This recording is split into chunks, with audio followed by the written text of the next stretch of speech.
Querido amigo, hoje temos como alvo estudarmos o capítulo 19 do livro de 2 Reis. Mas você deve se lembrar que no programa passado estudamos bem rapidamente o capítulo 18, e no capítulo 18, quando nós começamos a estudar sobre a vida de Ezequias, mencionamos rapidamente algumas verdades sobre esse rei, um rei que realmente serviu a Deus de uma maneira especial, mas um rei que foi desafiado em muitas ocasiões com palavras duras do rei da Assíria e dos seus mensageiros. Esse rei assírio queria a rendição de Judá ao seu imperador. Esse rei queria dominar e estender os seus braços sobre Judá também. Nós sabemos que Deus permitiu que houvesse isso até para testar a fé de Ezequias. Ezequias se manteve firme, confiou no Senhor e Deus o livrou. Não foi um rei submisso à Assíria. Nós sabemos depois que Judá se curvou ao domínio da Babilônia, mas durante a vida de Ezequias, ele experimentou em muitas ocasiões a boa mão, a presença de Deus. No capítulo 19, nós vamos encontrar então algumas narrativas também com relação à experiência de Ezequias na área de oração. Nós podemos perceber, pelo menos, algumas ações que Ezequias teve que fizeram com que ele fosse um exemplo para nós, um desafio para nós nessa área de oração. 7 ações nós podemos ver que Ezequias tomou nesse capítulo 19. A primeira ação a ser desenvolvida se vê na intercessão em favor do remanescente vivo de Judá. Diante dos desafios do imperador da Síria, diante dos desafios do oficial Rabsaque, que era o porta-voz do imperador da Síria, Ezequias teve uma posição firme. Ezequias se manteve confiante no Senhor. E, ao invés de fraquejar, ele orou. Ele foi levar o problema diante do Senhor. A reação de Ezequias foi especial. A maneira como Ezequias reagiu foi corretíssima. Ele rasgou as suas vestes, cobriu-se de pano de saco, dando uma expressão ou mostrando o que ia no seu coração. Tristeza, arrependimento, humildade e tudo isso diante do Senhor. E o problema gigantesco foi levado à presença do Senhor. O rei Ezequias não ficou desesperado, puxando os cabelos com a mão. Não, ele rasgou as suas vestes, vestiu-se de pano de saco e entrou na casa do Senhor. É assim que o crente deve fazer, enfrentando as ameaças e os inimigos. Na busca de uma resposta prática e divina para o problema, ele enviou uma comitiva também trajada da mesma maneira para o profeta Isaías. Sim, era a primeira vez que surge o profeta Isaías de uma maneira mais grave, mais séria, no livro dos reis de Israel. Isaías, que fora chamado no ano da morte do rei Uzias, isso nós vimos lá no capítulo 15, ele já tinha atuado nos reinados de Jotão e no reinado de Acás. A maneira de agir de Ezequias foi correta. Ele humilhou-se, foi à casa do Senhor e buscou a solução no servo do Senhor, o rei. Ezequias buscou, através dos seus emissários, a profecia de Isaías. O que nós não podemos resolver, querido amigo, Deus pode. Nenhuma força excede a força divina, e a força do céu está do nosso lado. Uma segunda ação a ser desenvolvida se vê no incentivo a Ezequias através da promessa do livramento. Nos versículos 5 a 7, Isaías lhe respondeu: Dizei isso ao vosso Senhor, assim diz o Senhor Deus, não temas por causa das palavras que ouvistes, com as quais os servos do rei da Síria blasfemaram de mim. Eis que meterei neles um espírito, e ele, ao ouvir certo rumor, voltará para a sua terra, e nela eu farei cair morto a espada. Essa era a resposta que Ezequias esperava. O profeta Isaías falou em nome de Deus, dizendo que ele, Deus, já havia tomado a providência para não permitir que as ameaças do representante da Síria se cumprissem. Deus também disse que o rei da Síria morreria à espada, mostrando que ele tem recursos ilimitados para defender os seus servos. A nação de Judá seria salva por meio de um simples ruído. É por isso que podemos e devemos depender cada vez mais do nosso Deus, porque os homens todos, inclusive os grandes líderes, os grandes monarcas, todos estão nas mãos de Deus. A terceira ação a ser desenvolvida se vê na indicação de uma reação contra Senaqueribe por parte do etíope Tiraca, nos versículos 8 a 9. Os planos de Deus começaram a acontecer. Esse etíope Tiraca, ele governava o Egito, e ele contra-atacaria os assírios, e com isso Senaqueribe não contava. Como ele queria dominar toda a região, voltou a insistir com Judá, usando ainda o método de intimidação, através de mais uma carta que ele mandou para Ezequias. Querido amigo, é assim que procedem os nossos inimigos. Querendo nos atacar, tentam nos amedrontar com ameaças e hostilidades. A quarta ação, então, a ser desenvolvida nessa área de oração se vê na insistência de Senaqueribe em desafiar o poder divino em favor do seu povo. A Assíria estava lutando contra todas as outras nações além de Israel e de Judá. E por isso mesmo, o seu rei novamente avisava, agora de uma maneira até mais séria para amedrontar Ezequias, dizendo que pouco ou nada adiantava confiar em Deus. Mas não é isso mesmo que o mundo ainda fala para nós hoje, que não vale a pena confiar em Deus? O rei da Síria desafiou a não se enganar, pois Deus, em quem Ezequias confiava, não poderia livrá-lo das mãos do rei da Síria. A Assíria já havia notado que os deuses das outras nações não tiveram força para livrá-las das suas mãos, e pensou que estava tratando com mais um povo que adorava um falso Deus. Daí concluiu Senaqueribe que o mesmo aconteceria com Judá. Esse foi o grande erro, foi o grande equívoco do monarca da Síria, pois Deus já tinha providenciado a salvação de Judá, e Deus já tinha providenciado também a derrota e a morte do rei da Síria. Muitos incrédulos e ateus dizem que nós não devemos confiar em Deus, que é inútil confiarmos em Deus, que não vale a pena ser um cristão verdadeiro.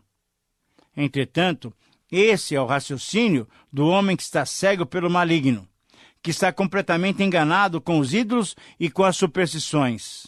Nós confiamos no Deus vivo e verdadeiro, a despeito das seitas pagãs, das religiões falsas e dos deuses imaginários e até dos demônios. O nosso Deus é um Deus vivo e poderoso para nos salvar e nos libertar de toda força maligna.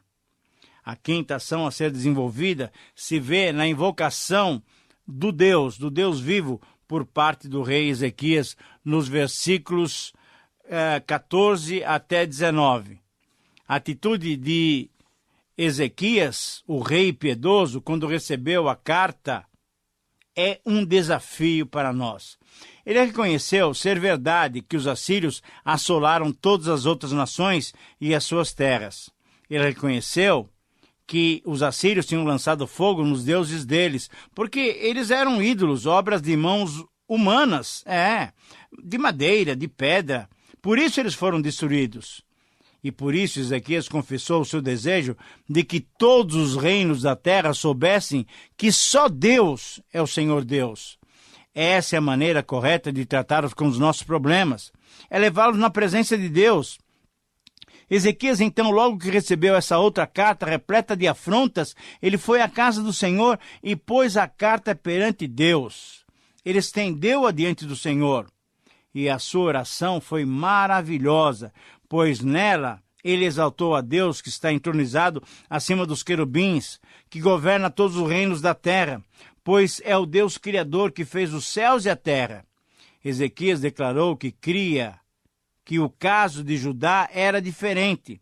O seu Deus era o Deus vivo, e o povo de Judá temia o Senhor e confiava no seu poder, no poder de salvar e libertá-los do poder do inimigo.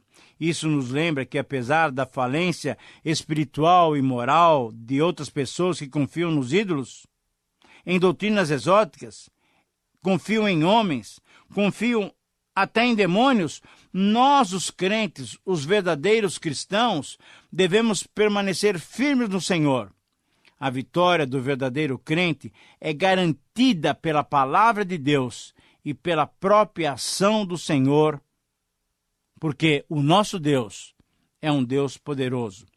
A sexta ação a ser desenvolvida se vê na irrefutável salvação prometida por Deus em favor do seu povo. Versículos 20 a 34.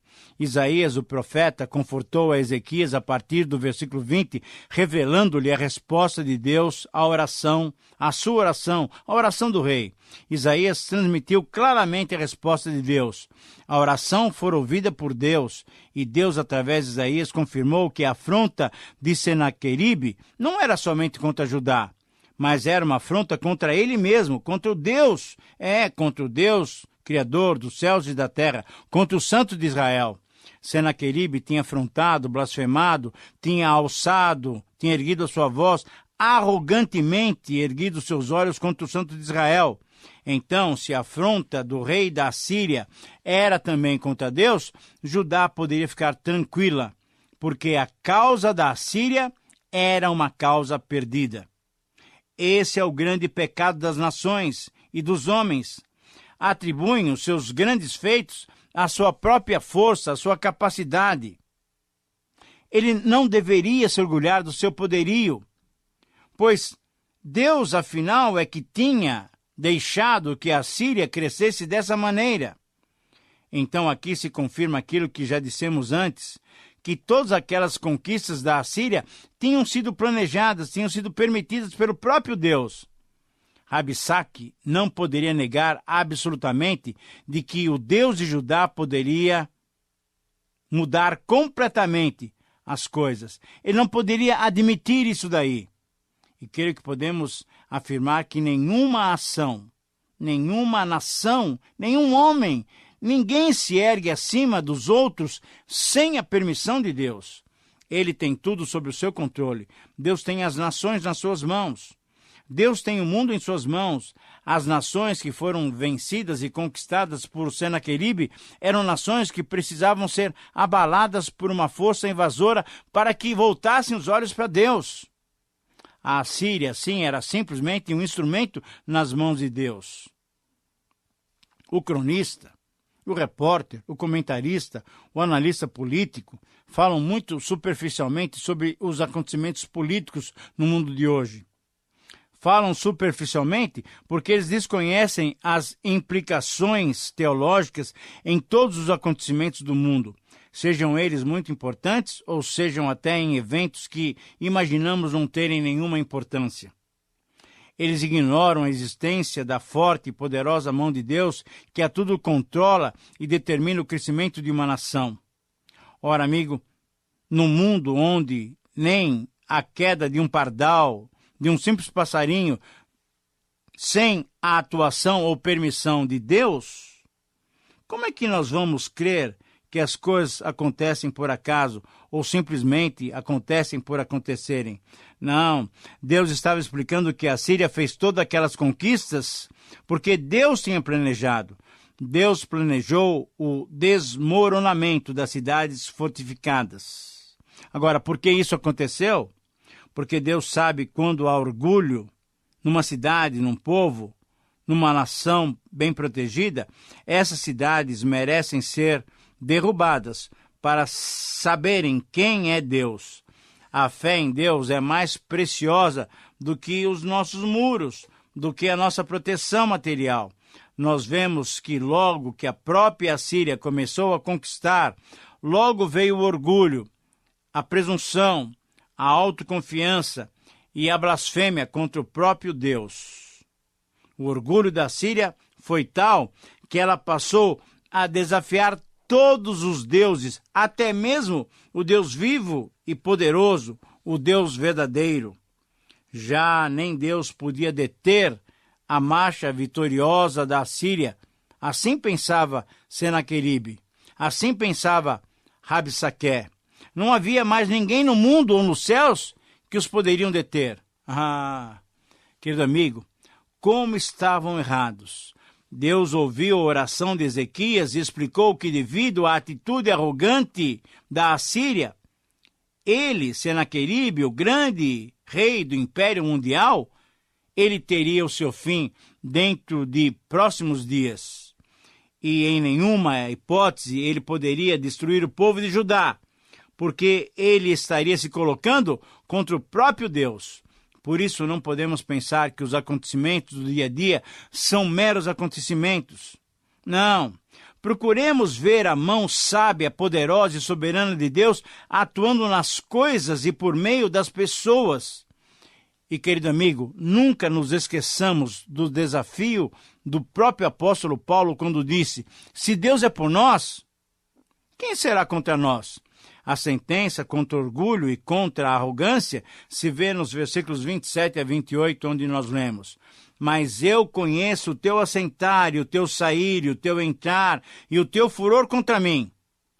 Por causa do teu furor contra mim e porque a tua arrogância subiu até os meus ouvidos, eis que porei o meu anzol no teu nariz e o meu freio na tua boca e te farei voltar pelo caminho onde vieste. Como podemos ver, a Assíria havia chegado ao seu fim, com as suas grandes conquistas, com sua grande maldade. Ela havia se tornado arrogante e agora Deus resolvia dar cabo da Assíria. Assim como ele usou o anzol para levar reis presos para a Síria, agora Senaqueribe seria levado preso pelo nariz, por meio de um anzol, por meio de um freio na boca. Por fim, uma morte violenta, como violentas foram as mortes que ele produziu. Mas concluindo essa resposta divina à oração de Ezequias, a partir do versículo 32, encontramos uma promessa maravilhosa sobre Judá. Senaqueribe não entraria na cidade santa, nem mesmo ele atiraria uma só flecha contra ela. Os assírios não construiriam nenhuma rampa de ataque contra Jerusalém. Senaqueribe voltaria pelo mesmo caminho sem ter entrado na cidade. Deus a protegeria, Deus a defenderia, e Deus faria isso por dois motivos. Primeiro, por causa do próprio nome de Deus, por causa da sua própria honra. E segundo, por causa da promessa que o Senhor Deus fizera a Davi, o seu servo. Querido amigo, aqui vale a pena pararmos um pouquinho para refletirmos. É impressionante como a vida de Davi, depois de aproximadamente 300 anos, ainda era o padrão de medida diante de Deus. Ezequias poderia ficar tranquilo, pois que Jerusalém não seria atacada, pois o Senhor é quem tinha falado. A sétima e a última ação a ser desenvolvida nessa área de oração se vê na impressionante queda dos assírios e no assassinato de Senaqueribe pelos próprios filhos enquanto adorava. Esses são os versículos 35, 36 e 37, concluindo assim o capítulo 19. Finalmente chegamos ao final desse capítulo e nesses versos se descreve com poucas palavras a dura mão de Deus contra os assírios, que numa noite só perderam 185 mil homens de guerra através da ação direta do anjo do Senhor contra a Síria. Isso é, através da ação direta do próprio Senhor em benefício do seu povo.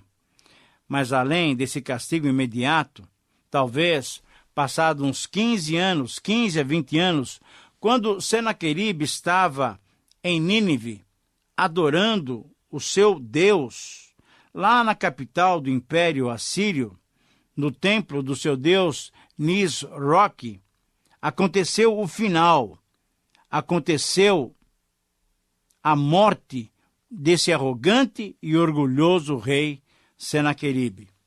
Mesmo no templo e na adoração ao seu Deus, Senaqueribe experimentou que tinha desafiado o Deus Yahvé, o Deus que controla todas as nações, o Deus que controla todos os homens. E esse desafio feito ao próprio Deus iria lhe causar um fim trágico. Senaqueribe, adorando o seu Deus, um ídolo falso, um ídolo morto, um Deus morto, sem vida, feito por mãos humanas. Senaqueribe experimentou a poderosa mão de Deus, do Deus vivo, contra a sua própria vida. Mesmo no templo e na adoração ao seu Deus, Senaqueribe, que desafiara o próprio Deus Yahvé, encontraria o seu fim. E, na verdade, encontrou o seu fim num trágico momento, quando seus 2 filhos disputavam o seu favor paterno, disputavam o seu reino. Ele foi assassinado pelos 2 filhos que logo em seguida fugiram para Ararat, a atual Armênia, e reinou em seu lugar um outro filho chamado Esar-Hadon. Nós não podemos ultrajar o nome de Deus e ficarmos impunes. Senaqueribe experimentou, ousou ultrajar o nome de Deus, profanar o nome de Deus, desafiar o próprio Deus, e experimentou na sua própria vida a consequência desse seu grande pecado. Querido amigo, que possamos aprender com Ezequias a colocar as nossas vidas diante do Senhor em oração, e que aprendamos também com Senaqueribe o quanto custa a arrogância e o orgulho. Que Deus nos capacite, pelo seu Espírito, a vivermos de modo agradável a Ele. Que o Senhor lhe abençoe.